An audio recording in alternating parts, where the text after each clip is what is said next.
There's so many ideas inside this book, and it's a great pleasure to have you back again. Welcome, Gary Hamel.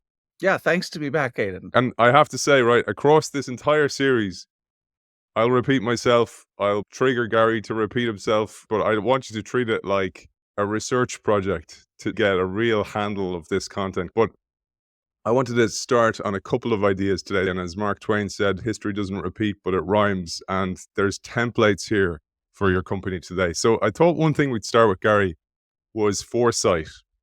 This is always a challenge getting it right, but the themes, I think, is what people miss. It's the themes you're looking for. And one of the things you wrote, I thought, sets us up nicely is a sense of possibility is just as important as a sense of foreboding in inducing a company to escape its past.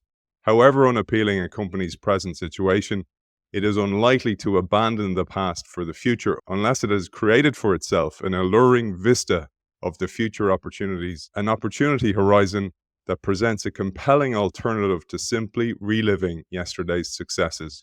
To give up the bird in hand, a company must see a dozen birds in the bush. Beautifully said. Over to you. Yeah, well, I think the idea there is, just to one degree or another, we are all prisoners of the past. And in particular, large organizations were built basically to be replication machines, to do the same things over and over again. And it is a little scary to reallocate resources, reallocate time, pursue something that is less certain than simply repeating what you're already doing. It's true in our own lives, and it's true in organizations as well.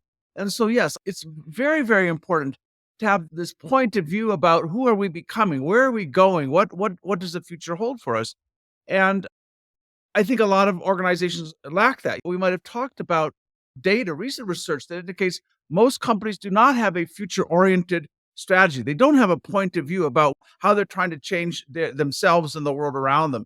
And I think often there's this sense that in a world that's so volatile and where change is happening so quickly, it's impossible to have that point of view, right? That the future is essentially unknowable. And that is definitely true to a degree. But as you were suggesting, that the broad themes are often visible a long way off. And there's certain things, if you look at the trajectory of technology, if you look at demographic factors, some geopolitical factors, customer needs and behaviors, these often have patterns that you can see if you're willing to look closely enough. And so I think often the reason companies miss the future is they simply didn't take the time to look. Let me give a couple of recent, or at least maybe one recent example. You look at some things that have been visible, very visible over the last, let's say, 10 to 20 years. We could all see them. There was no mystery about it. The data was all there. So I'll give three things. One was the increasing CO2 emissions, right? Everybody knows that's a problem. We're trying to clean up the atmosphere, the air, and yet that's not a new problem. You can go back 20 years and you can look at all of this data. So that's number one. Number two, what you've seen over the last 20 years is declining costs of battery power. So lithium-ion batteries, other battery technologies, the cost per kilowatt has been coming down very, very steadily now for many, many years. A third thing you could see was the growing power of GPUs, general processing units, computers, the kind of thing that NVIDIA makes. And so that's actually been going at an exponential pace. So you say, okay, look, those are three things seemingly unrelated: CO2 emissions, battery efficiency, GPU. Well, you put them together and you have the possibility of EVs and the possibility of self-driving EVs or semi-autonomous EVs.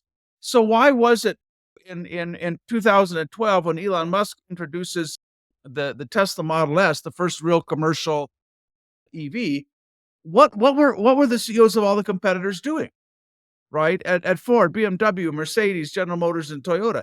They were all paid very well, but it would seem often that you have to pay extra to get foresight from executives, right? That doesn't come with a compensation package because none of them were taking this very seriously. So again, it's not so much about whether you can know the future. It's about whether you deeply immerse yourself, whether you marinate yourself in what's changing. And I think it's a very important exercise for leaders, and indeed at all levels in an organization, to constantly ask themselves, what are the emerging trends that are accelerating and have yet gone unnoticed or mostly unnoticed by our competitors? So that's not a hard question to ask. And often, though, you can't see the future from your vantage point. If you're sitting mostly, if you spend most of your time with executives, with other leaders, with consultants who've all been in the same industry, who are all looking at the same things, you may well miss these nascent trends that are gathering pace. So that's just an investment of time. I think also, and stop me, Aidan, if we talked about this before, but I think when things are changing, and particularly when they're changing in ways that may undermine current success, the human capacity for denial is really very substantial. And I've learned that what you see in bedrooms is kind of the same thing in boardrooms, in sense of if a relationship goes wrong, right? I can only speak about this from a guy's perspective. I've occasionally told my wife how she's feeling. That usually doesn't go so well. So I never Never, goes well. never goes I'll well. I'll stick with what my perspective. But if you're in a relationship that's not going so well, at least as a guy, your first instinct is just to dismiss the problem. And you go like, well, all relationships have rocky patches and whatever. This will probably self-correct at some point. I'm not going to worry about it. And then it doesn't. And so you have long periods of silence, and there's a certain kind of tension between two people. And so at some point you go from dismissal to rationalization, and you say, well, yeah, this is happening. It's maybe a bit unusual, but let me find a reason that is exculpatory, where I don't have to deal with the issue. So, like, my wife has issues.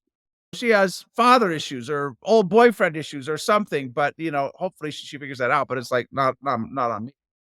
So things continue to deteriorate, and now you just have to take a long drive to cool down sometimes, and the kids occasionally run for cover. So now you go from rationalization to mitigation. So now I actually have to do something here. Clearly, I can't let this go on. So you maybe find a quiet moment and you go to your spouse, your partner, and you say, have you thought about maybe Prozac or something, right? And this doesn't go down so well. And so hopefully at some point you move from rationalization to confrontation, where you are not confronting her, you're confronting your own part in this. And you're saying, you know what, I'm not very easy to live with. I don't listen very well. I'm not very emotionally attuned. So that pattern of dismissal, rationalization, mitigation, and finally confrontation.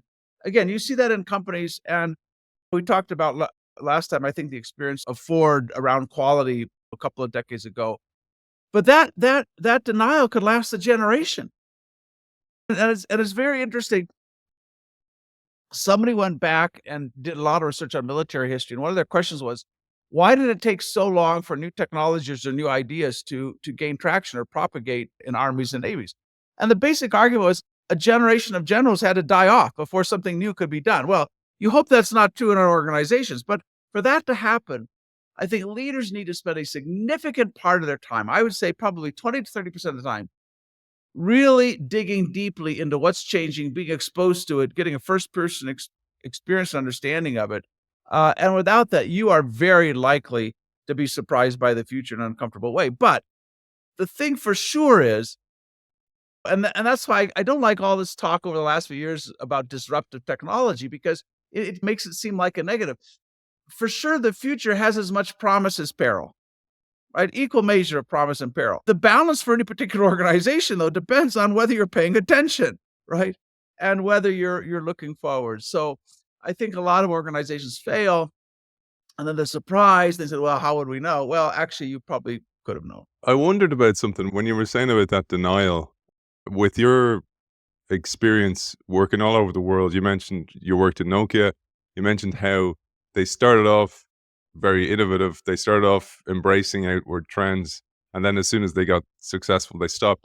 But something triggered me, which was in Ireland, we don't speak up about problems that easily. So we have a culture of alcohol, for example, and that would be the place where you either drown your sorrows or don't speak about them. But I was thinking about how, for example, a common scene in an Irish restaurant would be the waiter comes over at the end of the meal and I still have a half-eaten or quarter-eaten steak. How was your meal, sir? And oh, it was fine, it's great. And then it's taken away. I was like, I'm never coming back to this place again. Instead of actually speaking up and seeking out accountability. And I wondered what was your your view of that from a cultural perspective, especially when you worked in Asia so extensively. Yeah, I do think there's often in many organizations, and yes, I think it is probably more true in some Asian countries than perhaps maybe in some Western countries. But I think there is this reluctance to actually say challenging things and to say uncomfortable things, even when they're grounded in reality, right? I mean, there is this kind of collective silence about things that are uncomfortable to speak about. Some years ago, I was asked to work with a very large Korean company around innovation. And the first time I was there and I was talking to 400 or 500 people, young people mostly, they marched them into the auditorium in kind of military formation. And I said, I can already tell you guys, this is a problem, right? I mean, you can't have that kind of a culture and orientation and maximize your innovation. But I think, and I see this even at the highest levels, Aidan, I remember, and I'm going to go back now again quite a ways, but I remember the European consumer electronics industry, the American consumer electronics industry, companies now that really aren't in this business anymore, and some of them don't exist, but Philips obviously still exists as a company, Thomson, RCA, and so on. And it was clear the Japanese companies were a threat, but they just really didn't want to talk about it. They didn't want to into it. And one thing I heard, and I've heard this through the years, a CEO say, well, if I really am honest about all of this, I may discomfort the organization, right? I'm going to make them anxious. Well, they already know. And what they're anxious about is that you don't seem to know, right? And that you're not taking this seriously enough because they already can see this. And so I see again and again that it's often people lower in the organization who can see the new threats, see the new opportunities, but feel very disempowered to raise that and to ask that. One of the things I think that as a CEO, you really do have to search out the malcontents, right? You have to find the people in the organization who do think you have it all wrong, who do think you're missing things. And it's uncomfortable to go searching for those people and have those conversations. There was a chap, and I'm going to forget his name. And again, this is a few decades ago, but there's a chap at the big American telecommunications company, AT&T. And folks can look this up. You can find it, I'm sure, online. But if you remember back before the internet, the way telecommunication networks worked was all of the software, all of the intelligence sat in these big central switches. And all of the devices we had at the end were completely dumb, right? A phone had no intelligence in it at all. And so the assumption was if you want to add a new feature like call waiting or something, you reprogram this big central switch. So it's a very centralized view of technology. And of course, the goal of AT&T, and they advertised this and talked about it, was building a smart network, right? Having all this beautiful code sitting, running their big network. Well, one of their internal technologists wrote a paper called The Stupid Network. And he said, in the future, all the intelligence is going to be at the periphery, right? It's going to be out in our smartphones and our PCs and our servers and so on. And the network is just mostly going to be pipes, right? High bandwidth pipes. Well, you can imagine in an organization that prides itself on building and running like a smart network, when somebody comes and says the future is a dumb or a stupid network, that's a fairly provocative thing to say. And I think ultimately this chap left AT&T over that issue. People just didn't want to hear, right? So I think as a leader, you only have so many hours of the day. There's only so much you can understand and know about emerging challenges and so on and opportunities. So you have to listen to the people in your organization that are mostly in tune with this. And also the ones that are likely to be the most critical about, like, we're missing this or we haven't paid attention to this. So again, not a natural trait for leaders, but you have to go searching for the renegades, the malcontents, and spend time and understand. You're talking to the audience of this show, Gary, by the way. So you'll be prodding at some open wounds in some cases for many of us. But there was something I just wanted to flag with you as well, is that I know that you've written this content in the time it was written, and that through your work, you've updated a lot of that. I'd love to share those older examples that you share, because I think that's the goal, to share where these companies played out. And I loved what you wrote here about IBM. You said, many times what are described as today's implementation failures are really yesterday's foresight failures in disguise. IBM's fat overheads were manageable when computers carried the gross margins of illicit drugs. IBM's overheads threatened to sink the company when computers became commodities with the margins of canned vegetables. An IBMer in the early 1990s might well have argued, it's not a vision we need, it's a lower cost structure and faster development times. To this, we would answer, of course you need to reduce costs. Why didn't you begin working on the cost problem a decade ago? Why did you so dramatically underestimate the downward pressure that open systems, clone makers, and the convergence of computing and consumer electronics would exert on margins? Many IBMers' operational failures in the 1990s would be traced back to foresight failures in the 1980s. That is gold, because that same thing happens and people forget. And I was telling you, one of the biggest challenges and one of the drivers of doing the show is that I know people struggle to read extensively, because a book like this, you don't read, you research and you study. And I'd love you to share your observations on that exact theme and how it repeats time and time again. Yeah, I think I probably have almost an endless list of examples, Aidan, of organizations that have done this exact thing. And that's why at some point you realize that this is a pathology, right? You can't blame an individual executive or executive team. I think that would be unfair. You have to look deeper and say, how are organizations structured in a way that it makes them blind to the future, innovation phobic? And we'll get into this a lot when we talk about maybe some of my more recent work. But again, I see this pattern again with enormous consequences. You go back, and I'll try not to repeat this story at some future point, but it's a super important one. You look at what happened to Intel, which was by far the world's most profitable, most capable semiconductor company. And I spent quite a bit of time in and around Intel, maybe a decade or more ago. I met some of their research fellows, and it was a super, super amazing organization. But at a very critical juncture, probably around 2006, 5, 6, Steve Jobs comes to the then CEO, Paul Otellini at Intel, and he says, we're going to make this new device. It's called an iPhone. And we need a new kind of chip for it that's very powerful, because this is basically a PC in your pocket, but it has to have very low power consumption because it's going to run on batteries. So it's going to need probably some new architecture, some new design, some new work, and so on. And Otellini says, no. It looks like, so and I don't know what was in his mind, but I do know how he defended that decision years later. And he said at the time, it was impossible to know that this would be the success it was. I'm very suspicious of that, because I saw one of the very first iPhones, one of the very first phones that came out, and I'd taken it to the UK with me on a trip, and it wasn't yet available in the UK. And I showed it to some journalists that were interviewing me there. And these guys started giggling like they were 6 years old, right? Because you could scroll and all this. Now we just take it for granted, but it's an amazing thing. And of course, even by then, by 2005, 6, the mobile phone is already the most ubiquitous device in the world. We're making more than 1 billion of them a year. So if you say, I'm going to take the most widely sold available electronic device, I'm going to make it like almost infinitely better. Like, why do you think that's not going to be a success, right? So I think what was more likely, and I'm sure the case, at that time, you go back to the time, market for PCs is still going up, servers is still going up. Intel has a huge demand. And the idea of devoting a lot of engineering resources to a new architecture and innovating in ways that weren't important to Intel, they hadn't worried much about power efficiency. You just plug this thing into the mains power and off it went.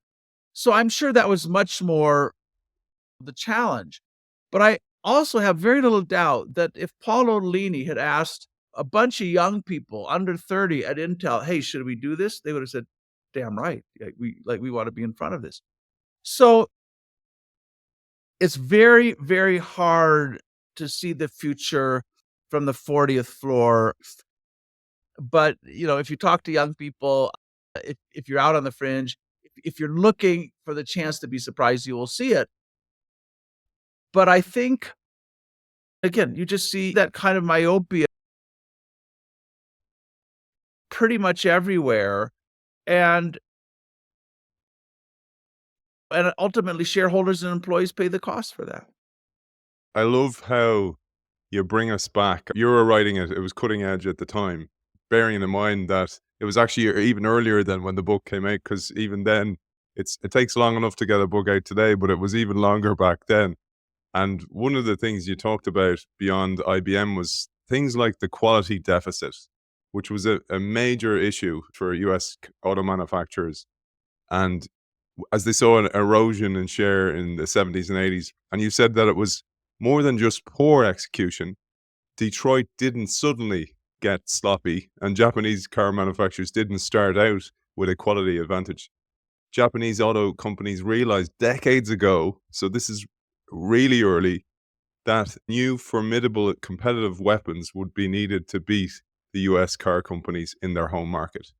And what I find so interesting is the same pattern again. These templates that you see is the US companies knew about it.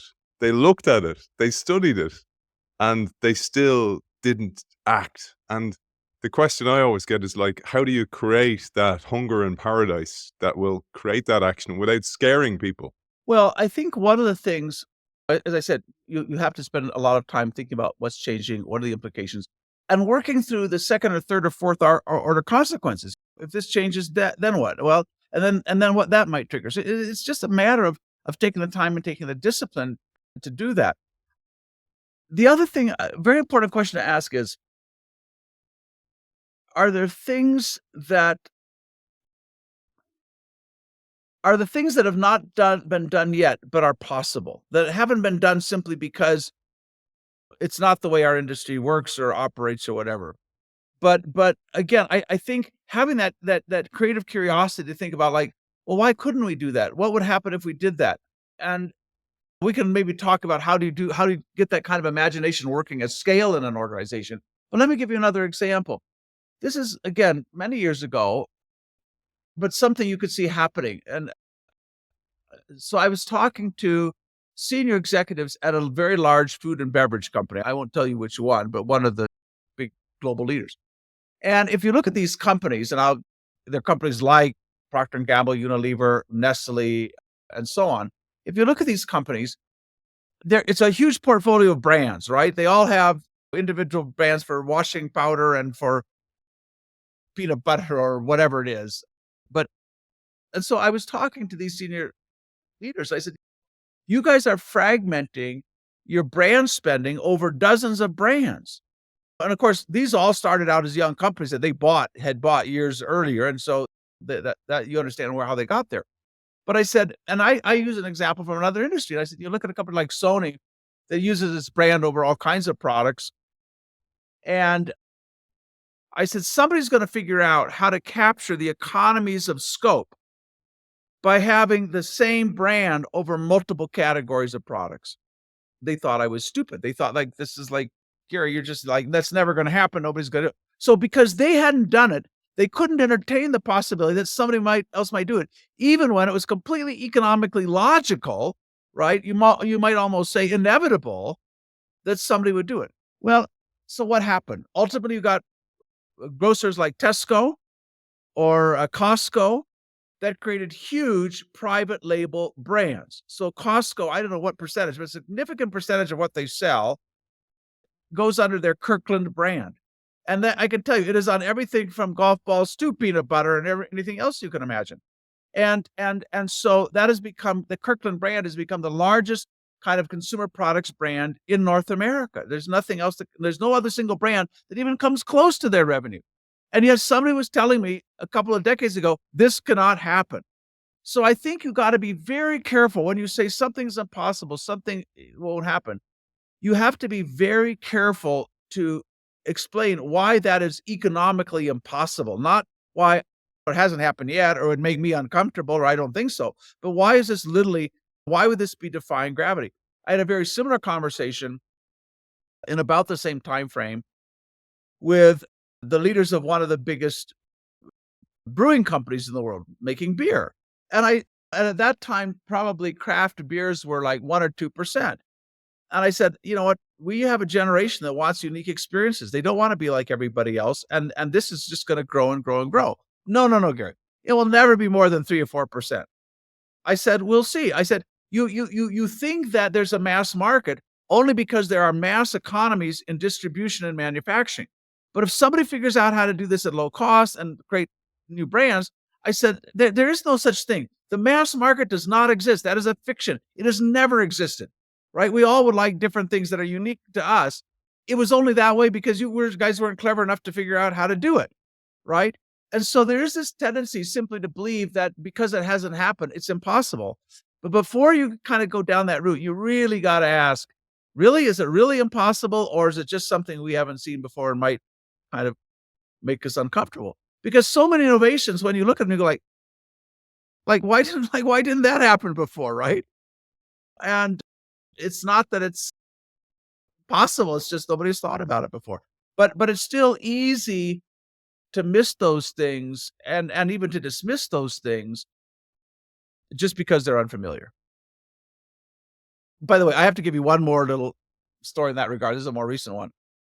I was having I believe that over time, and it's gonna take some time because education is a slow-moving industry, but for sure, we're gonna see a move to more and more virtual education, right? The economics of a typical bricks and mortar university or business school are just, like, terrible. You have me standing in front of 70 students inside this hugely expensive structure sitting in the most expensive part of London, and the only people can afford to come there are pretty wealthy people. You go like, "This just it doesn't work." And so I one night I was up at 2 a.m. and I was participating in because I was in California, and I was on a call with my colleagues at the London Business School, the management committee, the senior people, a past dean of the school was there. He's a very lovely and smart person. But I made this kind of plea about, guys, we have to think about how e-learning is going to change fundamentally this business and how we credential people and so on. And the dean at the other end of this call, he was very skeptical. He says, Gary, I don't think so. People want this in-person experience. They want whatever. I said, yeah, people also want Louis Vuitton handbags, but most of them can't afford them, right? So, like, are we in the business of creating Louis Vuitton handbags, or are we going to create something for everybody? But anyway, he says, no, it's not the same thing having this virtual experience and whatever. So anyway, we ended the call. One of his colleagues calls me the next day and says, the first thing he said after we got off the call was how great that was, and it was like you were really here. I said, that was precisely my point, right? But what you have a Brilliant. huge capital campaign, you're raising hundreds of millions of pounds, you have these beautiful facilities. Like, having a conversation about how it might change is just super hard. Walk towards the pain. Walk towards the pain, right?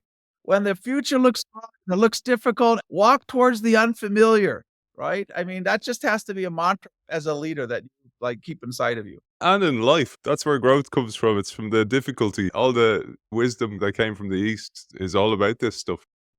That's what I find incredible. And yet we get stuck in the cycle. We get stuck with the biases and the ego and the lack of humility and all that comes with that. So that's why I love surfacing this stuff. So thank you again for revisiting the start of this work that you've done. Chapter 7, which is called Strategy as Leverage, just absolute gold. I was telling you, I was running a workshop yesterday with a group of executives, and this chapter was just so helpful and serendipitous that I'd read it beforehand. And one of the things you talk about in that, again, let's cast yourself back to the 90s. You said, how is it that Japanese firms can be more efficient with less resources and spend less on R&D?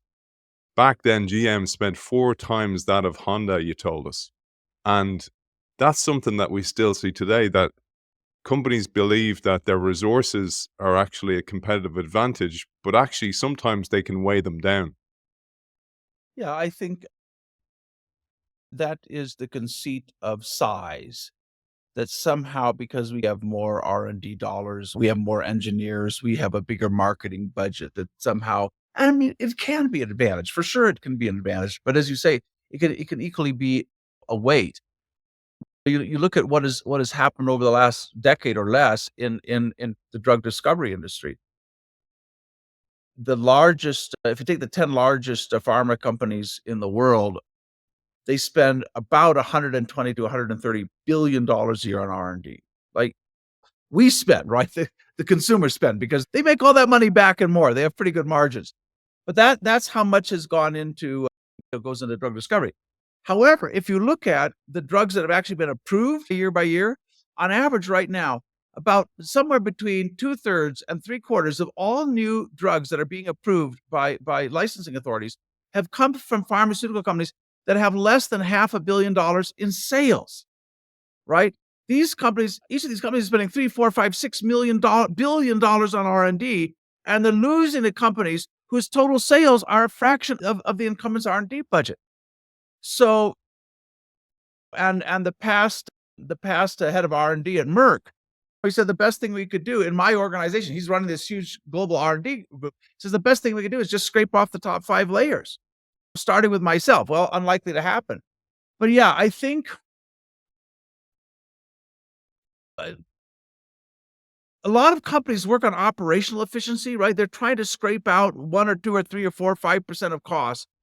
But you got to step back off it and say, is there just a different model of doing this, right? Is there just a fundamentally better way? Because and often we think of innovation as like a new product or new service, but you can have a huge amount of innovation on the cost side. Right now, what we need in healthcare, we have a lot of demand creating innovation, right? Better technologies, better procedures, better tests that often are very expensive. But we need an equal amount of cost innovation. That's saying, like, how do we dramatically reduce the cost of healthcare? One of my favorite stories is an Indian physician now gone, Govindappa Venkataswamy, and he wanted to cure unnecessary blindness in India, which often comes from cataracts and a bright sun and lack of eye protection and so on. So to do this, he didn't benchmark ophthalmic surgery in the West. He went and looked at McDonald's and said, how do they learn to make a burger for a couple of pounds, quid dollars? And so he said, how do we industrialize this service? So he built a model where you have many patients laying on kind of parallel beds. You have machines that can move from patient to patient. You have surgeons who are doing 100 or so surgeries every day. He made it a production line, and they radically reduced the cost of doing this. Well, that's innovation on the cost side, right? And so now they can do a cataract surgery for about $35, which is a fraction of the 1800, 2000 be in the US. So, yeah, I mean, you got to think on that side and be not just asking, how do we take another few percentage, but is there a way of fundamentally changing the cost structure? And if there is, and you're not exploiting it, somebody else will. That is such a brilliant case study, because one of the things that comes up for me a lot in workshops is, but our product is the product. How can we reinvent or innovate around that? And that's your point. You can reinvent every different aspect. You break it out and you look at every different aspect of it, including how you produce it. And there's a great line here in my notes. I wrote down above it, harvesting and not sowing. And you wrote, a company needs to reduce the book for a given bang rather than increase the bang for a given book. Therefore, denominator driven corporate restructuring programs are more about cutting resources than leveraging resources. I thought that was just such a relevant line in the age of AI, where companies are employing AI now to lean out their operations, optimize their operations, but they're not reinvesting again to create that value that you talked about. Yeah, I think almost always when new technologies come along, we use them, first of all, just to incrementally improve what we're already doing. And we don't really work to see the revolutionary potential in that technology. And I suppose, and to some extent, that's understandable, but that is why these new technologies are available to everybody, and they're not that mysterious, and everybody can use them. So you end up asking, like, well, why is it normally these young upstarts that use these technologies most creatively, right? Whether it's in fintech and digital banking, whether it is in healthcare and biotech, whether it's in publishing and it's Amazon with Kindle and so on, and not, I mean, why does that happen?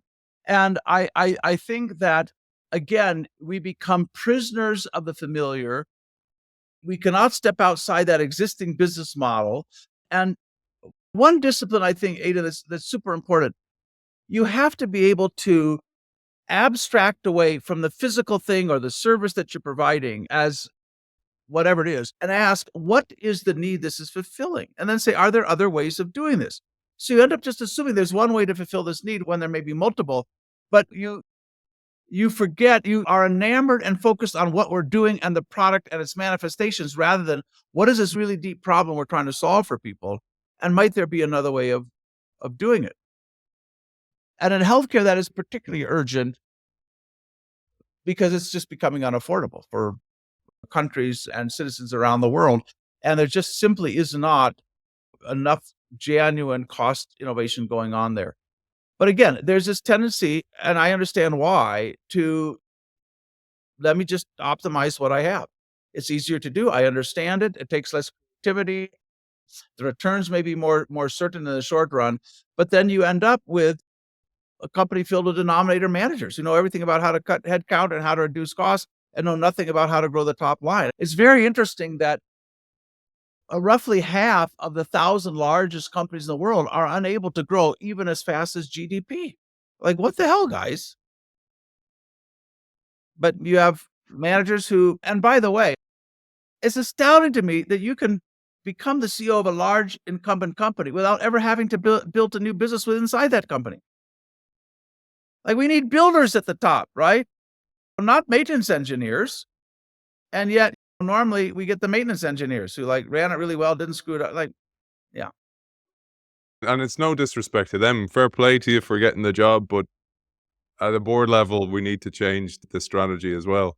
They're needed, but not in that role at this time in the world. I really wanted to hammer home, Gary, this point. This term I learned from you, which is resource leverage. And you talked about achieving resource leverage. I'd love you to describe what that is in your words for me as well as the audience.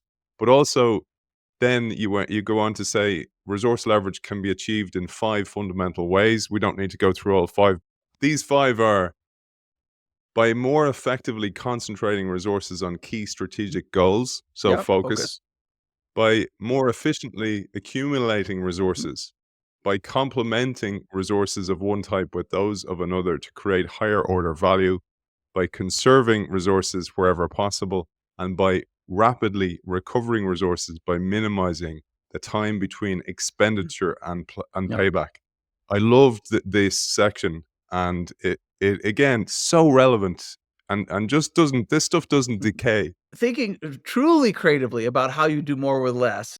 You see this in guerrilla warfare and unconventional warfare. I've had the chance over the years to talk to generals and different armies and so on. And you go back to the Vietnam War, the US dropped more ordnance just in Cambodia than it did in Germany in all of the Second World War, with not a good outcome for the US or anybody else. But so the thought there was, hey, we have the biggest air force, we can drop more bombs, let's go do it. And of course, what the Vietnamese were doing, being resource starved, was they were building tunnels as their supply chain. They would build their bridges just underneath the water line so they could not be seen from aerial reconnaissance, but they were still effective. Like, how do you come up with that idea of building bridges like just 2 inches under the water line, right? I mean, you have to be resource starved to do that. And another example, equally horrible, was looking at 9/11, right?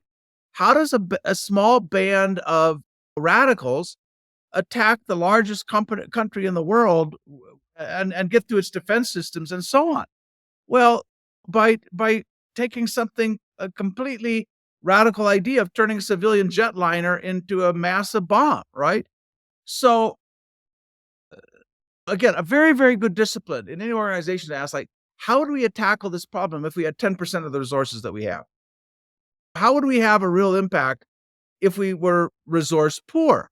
Because if you don't go through that discipline, every problem is just like, can we outspend the competition? So I think CK and I, we wrote another paper that kind of took some of those ideas further, called Strategy to Stretch and Leverage. But it really was how to use partnerships. How do you get more focus? All the things you talked about. But typically we don't think creatively about any of those things. It's just do another round of headcount reduction, or let's cut expenditures here. So you have to bring the same level of creativity to the resource side as you do to the demand side. I mentioned this one, Gary, as well, which is also in that chapter, which is the speed to market and how established companies can be so slow to market. And for whatever reason, the size of them, the amount of buy-in or alignment they need to get, or the amount of resistance they get from within inside the company.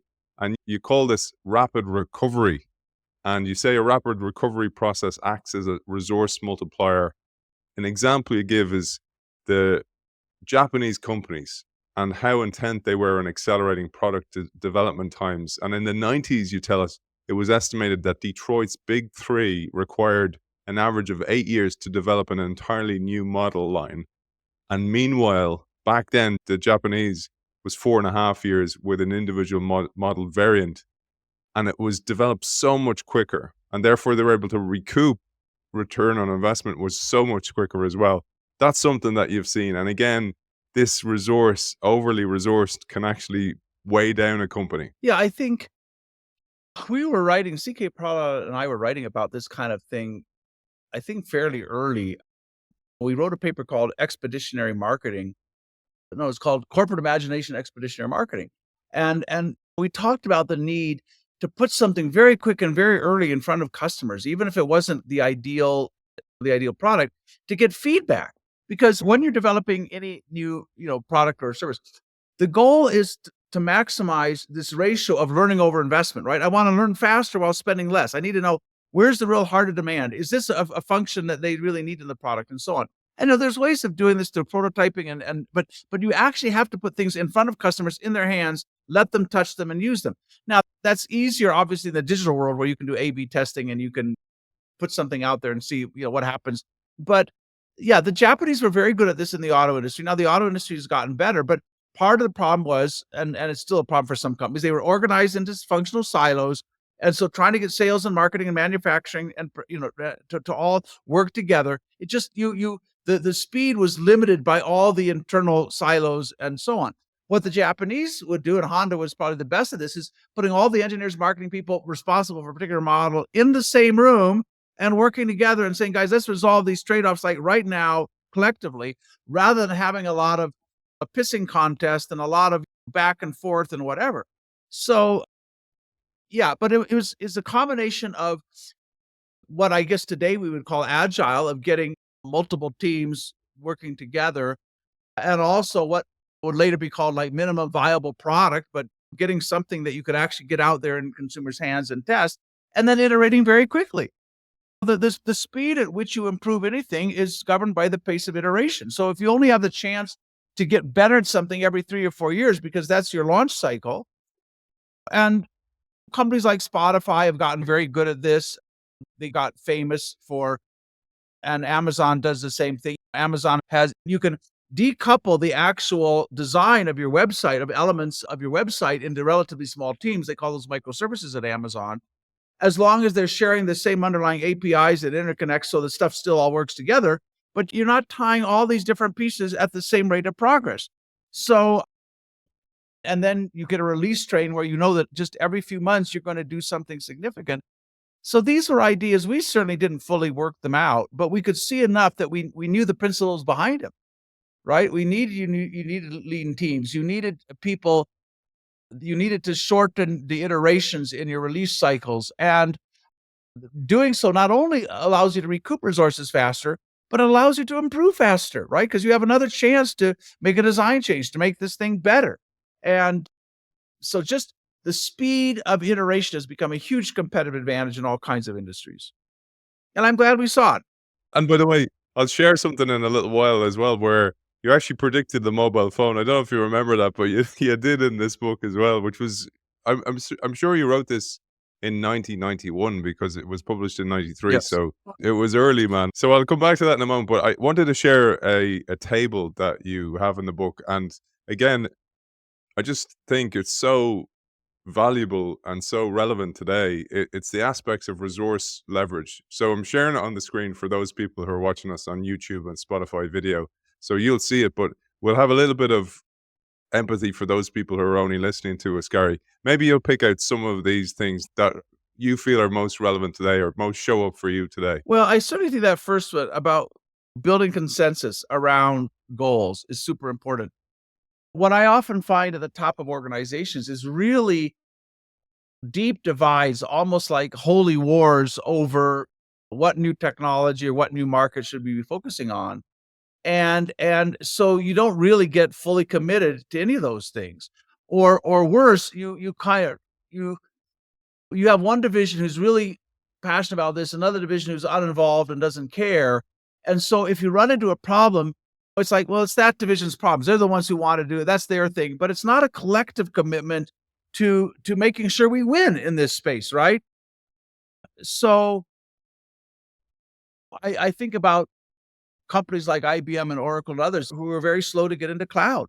How is it that Amazon and Amazon Web Services became a leader in cloud computing? I'm guessing probably all the things we've talked about. It was something new, it was uncomfortable, it was changing the business model and so on. But I'm sure there were huge debates in all those companies. Is this serious or not? And if that debate doesn't get resolved, you just open the door for somebody else. So I think, that now at the same time you're trying to get consensus, you got to keep an open mind and you got to be out on the fringe and exploring and testing new things that may not be part of that vision.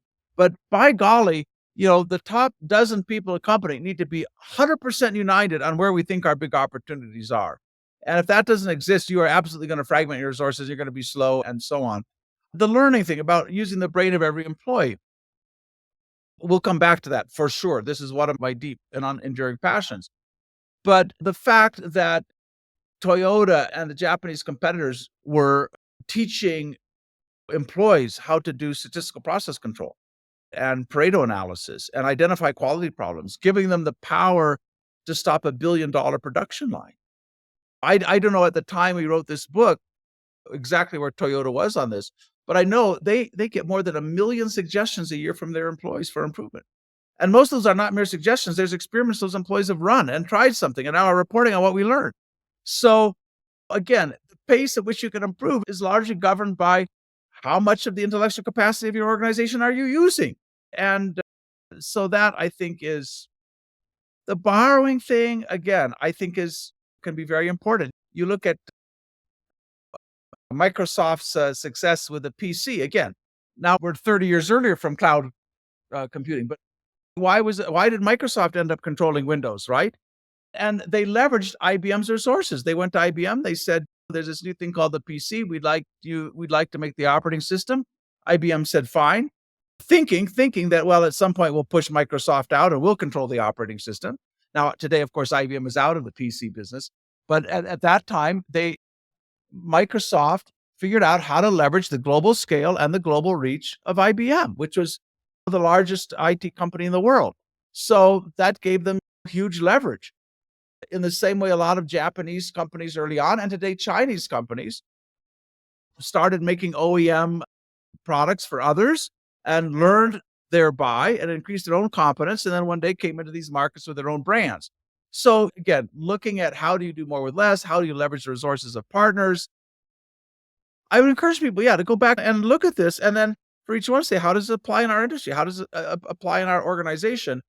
Because most of these strategies, I will tell you, I don't know that they're more difficult, but let me say they're a little bit more sophisticated than just doing another round of downsizing. Because you mentioned IBM, one of the things you talk about is to protect those individuals, like the guy that wrote the paper, or like you that spoke up on the call, on that call, that WebEx call, is the company tries to protect them and send them off to a corporate outpost or an innovation lab, etc., skunkworks, whatever you want to call that, separate them away from the core business.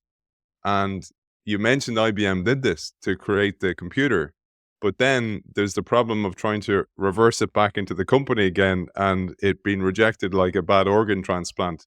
I'd love you to share your observations on that, because you recognized it back then as well. Yeah, and I have to be fair to IBM, they learned quite a lot from that experience for sure. But yeah, one of the things that a lot of consultants and academics have said is that the only way in a large bureaucratic organization to innovate is by creating a specialized unit that is protected from the rules and the budget cuts and so on. And I have a certain sympathy for that, because you certainly, if you're doing something new, it does have to have some dedicated resources. You can't starve it. And what you could often see happening in these large companies is, let me tell the story this way. What was interesting to me is when I'd go to a company and go to the senior team and say, "How did you guys possibly miss this?" They say, "Well, we were working on this, right? We had a young team 4 levels down that, we were actually ahead of this." I go like, "Well, what the hell happened?" "Well, there was some kind of a budget cut or reprioritization and that thing got killed." Well, the problem is that no alarm bells went off when that thing got killed. It was like 4 levels down. It was sitting in one division. And so if you don't have that shared point of view at the center about why this is so important, it's very easy for that thing to be killed.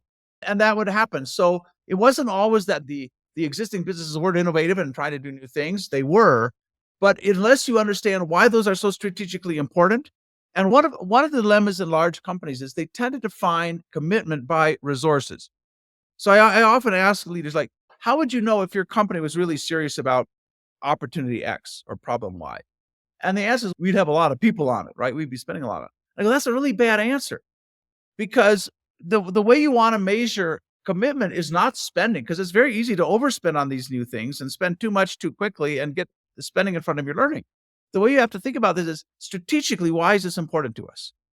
And then how do we minimize the amount of money it's going to take us to make a success out of this? So yeah, big companies fail big because they can, usually not because they have to. So if you lack that point of view at the center about why is this thing going to be really important, it is very easy for it to get sacrificed at some point and nobody knows. Then 10 years later, you go, didn't we have a project on that? Like, what? Yeah, what the hell happened to that? Because there was no strategic focus on it. So recognizing that problem and recognizing how even great ideas could be killed in the cradle and nobody would notice. This is the idea, like, let's set up these incubators or these accelerators, whatever you call them, and we'll make sure they're protected and so on. And Google has one and Walmart had one, and pretty much, and we've studied lots of them, and almost none of them have made a big impact. Because first of all, you have to ultimately grow something very big. If 90% of your business comes from one set of products or one stream, the chances of creating something equally big and important is pretty low. Just, it's probably not going to happen. Now, Apple, luckily it happened. They created the iPhone, which has far exceeded the Mac. So the question often is not, how do we do the new thing? It's how do we pick up the pace of evolution in our core, what we're already doing? How do we just get faster? How do we get better? And in any case, the idea was, okay, let's put this off. Let's protect it. Let's ring fence it. And so you end up often with the worst of both worlds, Aidan. You end up with something that still has enough corporate scrutiny and interference. And by the way, the people running that thing really aren't entrepreneurs. They don't have a big financial upside. They're not working like nights and weekends and whatever. So you don't really have something that has the freedom and the energy of a startup. On the other hand, it's disconnected from the core. So what should be an advantage of leveraging all the resources, the technology, the customer information, so on, it struggles to do that. So I think the better solution is, if you're doing something new, give it a home wherever in the organization it needs to leverage those resources, leverage those customer relationships, put it somewhere where it has a natural home in the organization. And then make sure that this thing has visibility, that every month at the very top of the, how is this going? What kind of progress are we making? How are we learning? So that nobody can kill that thing several levels down without somebody noticing. But the incubators and accelerators is almost admitting failure to say, we really don't know how to innovate within the core. So let's just like put this somewhere else. And many of those have been closed down. You can probably find some examples where something great came out of them, but it was a bad strategy. What I need is innovation everywhere, from every day in every part of the organization, both in ways that push forward existing businesses and ways that businesses. And I can't create a separate dedicated unit to do that. That is just not a working strategy in my experience. And we'll come back to that, and your brilliant experience with Hire, obviously being inside the company and being an advisor, we'll build to that as well, and how to do it, etc. There was something that I couldn't leave, which was Kodak. And Kodak at the time was still successful. So when this was the 90s. So you talked about Kodak and the term opportunity horizon. And I'll quote a little piece here just to remind you again, seeing as you wrote this over 30 years ago. Eastman Kodak extended its opportunity horizon when it removed its traditional blinkers and searched for markets that fell between, or more accurately, across its traditional competencies. Areas of chemical imaging, electronic imaging like copiers and so forth. And one of the white space opportunities that emerged from this exercise was what insiders at Kodak referred to as an electronic shoebox. Realizing that many family photographs sit in a shoebox gathering dust in the attic, Kodak's chemical and electronic engineers dreamed of a medium that would allow consumers and customers to easily and safely store their photographs, view them on a standard television, and reorder and edit them at will. The result was a process available through photo developers for turning chemical images on photographic film into electronic images that can be viewed via at the time, a video CD player connected to a television, what Kodak called a photo CD. The ultimate success of this product is less important than the lessons its managers learned about how a synthesis of skills residing in seemingly disparate businesses could be combined to create new competitive space. Now, there's so many lessons we can go there, but whatever that sparks for you, I'd love you to share. Clearly, Kodak is a cautionary tale, even though they were one of the first to experiment with digital photography. That particular product, I don't remember whether it succeeded or not. But I think that the lesson there is, yes, looking at an organization as in the first instance, as a portfolio of capabilities and not a portfolio of products. Because the new opportunities are usually in the white spaces between the existing product categories. One company that's very, very good at doing this, maybe the best in the world. Having said that, they've also had a bit of a struggle, I think, recently, and primarily because they got caught up in kind of their own cost-focused restructuring, downsizing, rationalization, but a company that's historically been very, very good at doing this is 3M. So 3M make adhesives and abrasives and materials and so on. And for years, it was rated as one of the most innovative companies in the world. I think Tom Peters, in Search of Excellence, praised it as one of the most innovative companies. But they never saw the company as a portfolio of products. That was constantly changing, constantly innovating, new categories being created. But they would tell you, and I don't know what the number is now. I think the last time I looked, they have like 40, 41 core technologies. And what's very important is those technologies are not owned by the businesses. What often happens is you get a vertically oriented, product-focused business that thinks it owns the contributing skills and technologies. And these go into this product and go, those should be available for anybody across the organization to leverage in new ways. And so 3M is very good at doing this because around all of these core technologies, they have regular meetings. And when they meet with customers, they don't asking, what do you want to buy in our product portfolio? They start by asking, what are the problems you have? And then they have engineers saying, man, can we use any of these 40 different technologies to help them solve their problem? And out of that comes huge amount of innovation. So that's a very critical lesson. If a lot of myopia comes from looking at your organization in terms of what it does rather than what it knows and what it's capable of. So if you look at a business school and say, well, a business school is about delivering degrees to young people, yeah. But you have all this great faculty capability. Like, why do you look at it that way? Why isn't it about just raising the level of management competence globally? But no, we run programs. So you have to have a deeper self-concept if you want to be able to see the white spaces that exist there. One of the things that's linked to that is, and I'm probably jumping ahead in the books here, but I can't resist really, is that it's a quote by your colleague, Jean Rumin with Hire, and he said that when he saw what the internet did to exponential change, that he realized that you had to change the structure of the organization. So it could no longer be in that hierarchical structure. And I wondered what your thoughts on that was. One of the things I suggest is just that it turns from a triangle into more like a murmuration. So it's like you'd see that beautiful murmurations with sparrows, that it's based on the projects that are required at the time. And I was running this workshop, and I mentioned this, and the vast difficulty of even approaching that from an organization. That one of the leads there is like, that idea really resonated with me, but I can see the immense challenges that would lie ahead there. Yeah. Well, first of all, I think we'll come back to this theme, but some of the most influential pieces I read that really influenced my work were pieces that were written by technologists and about the web.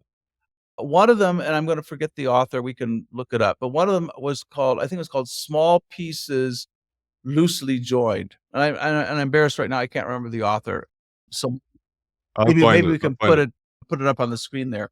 But basically talking about how you built this amazing, the internet itself, which is built on a very small number of principles, but created this opportunity where anybody could connect something to the internet. I'm old enough. I remember when you had to get the telco's permission to connect a new phone to your whatever. Now you can put anything. So there was clearly an architecture there that was far more flexible, still coherent, still works, still reliable, but far more flexible. There was another book written by Kevin Kelly, who at that time was the founder and editor of Wired magazine, called Out of Control. And basically looking at how you get, your example of murmuration is a good one, but how do you get complex behaviors and patterns without central control, right? So out of control. And those really struck me because we've typically assumed that the only way you get coherence, focus, control in a system is with top-down micromanagement and top-down policy. And it was clear that in the case of the internet, all these devices worked when you plug them in, right?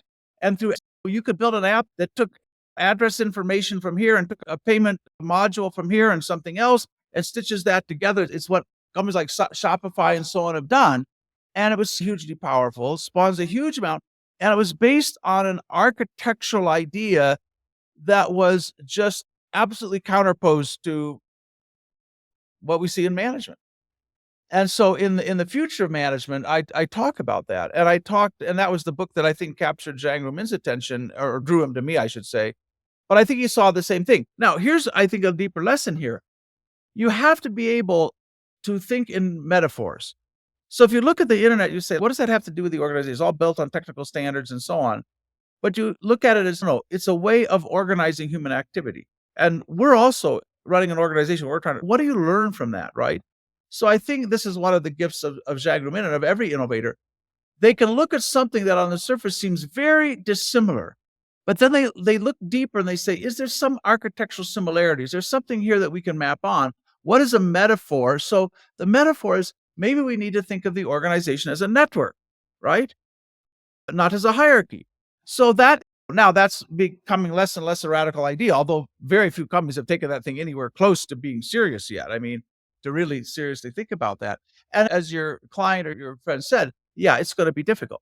That's why it's taken higher 15 years to really bring this idea to fruition. By the way, it didn't take them 15 years for the thing to start to have a payoff. It didn't take 15 years of big losses, but you just had to work at it and work at it and work at it. So I think that, yeah, the assumptions we have about our organizations are hugely out of date. And often technology can point us towards like an alternative way of thinking about this thing. But only if you're willing to like constantly think, here's something that's super, super different from anything I've thought about, but how might it apply? I don't know if I think I mentioned this before, but I've read a lot of books about evolution and about how, and of course, there's a great debate now, not among creationists and evolutionists, but between evolutionists on how we got the level of complexity we have so fast, because mutation by itself does not seem to be enough to have gotten us here. So there's a lot of interesting dialogue going on. But it seems that in nature, there's a lot of pre-adaptation. I think I mentioned this last time. And so you're experimenting and building things that may not be immediately useful, but are useful later. So I think you even look at nature, you go, okay, where's the metaphor that I can use here? What do I take out of that would be helpful to me? So that's a huge part of the creative process of looking at things that are very dissimilar and saying, is there some metaphorical level connection that helps me think in new ways about something very familiar and very traditional? Because I will tell you, and you cannot, innovation always requires you to go to unusual places. Always, right? And if you're not out there on the fringe, if you're not reading books of philosophy, if you're not learning from other domains, you're going to be stuck. Beautiful. I loved when you said that. You mentioned pre-adaptation, and to your very point, I was reading about epigenetics and interviewed this guy Brian Diaz, and he did this research on rats that pass down fear from generation to generation. So you can make them fear the smell of cherry blossom and pass it on from generation to generation. And I stumbled upon the story of how the monarch butterfly migrates from Canada down to Mexico, and it comes to Lake Superior and does this crazy turn, and researchers like, what are these guys doing? And the journey across Lake Superior alone is exhausting. Why are they taking this unnecessary turn? And it turns out that there used to be a mountain there, And over years and years of evolution and erosion, in this case, the mountain's no longer there, but the generations learn this junk, this junk adaptation. So it works both ways as well. And I thought about how relevant that is to organizations having rituals and mindsets that they carry on that are no longer relevant. Yeah, yeah. No, I think it's it's it's very important in any organization to be able to distinguish habits from principles or habits from values. Because we get a set of habits that, as you say, get handed down and become reflexive that may or may not be creating any value anymore, but there's just the way. And if you don't occasionally step back and look at everything I am doing and say, like, okay, is this just like a habit, or is there like some fundamental logic? But yeah, in fact, I think we use this example in one of our books, and it's probably apocryphal. I don't know if it's even true or not. I hope it's true. But of uh, some monkeys in a cage, and there's some bananas at the top of a metal pole, and the monkeys scramble up, and at some point you get an electric shock before you get to the bananas, and you scurry back down. And a new monkey comes into the enclosure and starts to go up the pole, and the other monkeys pull it back. Say like, no. And by the way, there's some value to that. You shouldn't have to discover every terrible consequence for yourself. That's why parents help you, like, say, no, probably don't touch the stove. That's not going to work. But again, unless occasionally, as literally as a discipline exercise, you step back and go, if we look at all of what we believe, like how much of this is hand me down, how much of this is habit, how much of this is precedent, versus is this really something that is still serving us well? And if you're not having that exercise internally and discovering those things that have become habits and therefore make it difficult to see new things or make it difficult to change, somebody outside your company will discover those things and will challenge you on those. In the same way SpaceX has been challenging NASA. They'll say, no, we can think about this in a different way. Beautiful, beautiful. And speaking of things still serving their purpose, that story is in Competing to the Future about the monkeys and the banana. And it is a true story. I looked at the research. It dates back to the 50s. That was a study done actually with monkeys. But speaking of the relevance, this book still highly, highly relevant. I hope people start to get copies. You can get copies of it. I have a beautiful hard copy here as well. You can still find it out there. And it's also available on Kindle. It's on Scribed as well. You can find it there. But I just wanted to say how relevant it is. So you might not remember this, but you predicted the smartphone. You said that it's entirely possible that in 10 or 15 years, remember you wrote this in 1990 or so, the personal computer as we know it will be a relic. Having a PC at home is a hassle. Anyone who's had a hard drive crash, who's ever gotten a message that the computer doesn't have enough memory for a particular task, who's struggled with a Byzantine installation processes for a new piece of software, the days of the disk, of course, or an expansion card, or who's worried about what would happen if a thief made off with a whole kit and caboodle in the middle of the night, knows that there are certain drawbacks to CDs before the cloud as well, by the way. But what if there was an information utility?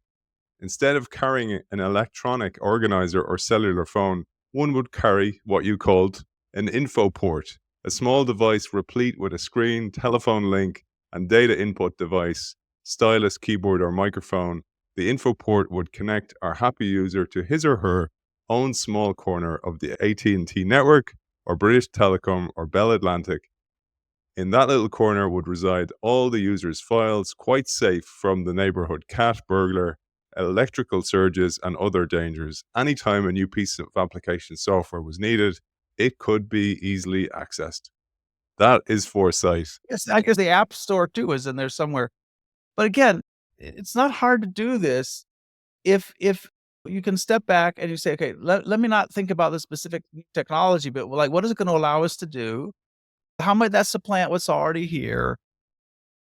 It's not as hard as people think. I gave a presentation, and I want to say this is probably about the same time frame, because when the book came out, I got invited to speak at IBM, and I got quite close to IBM for a while. And I remember giving a presentation there called Information as a Utility. And the analogy I said is, again, it was like having the PC or whatever. I said, none of us have electrical generators sitting by our houses, and except for maybe emergency. We just depend on the network. So they're like, why? I said, one day all this information is going to reside in a network somewhere, and we're not going to be like, and so that was years before cloud computer, but it wasn't. You could just like, and again, that was a metaphor. That was an analogy. Here's the electrical network, right?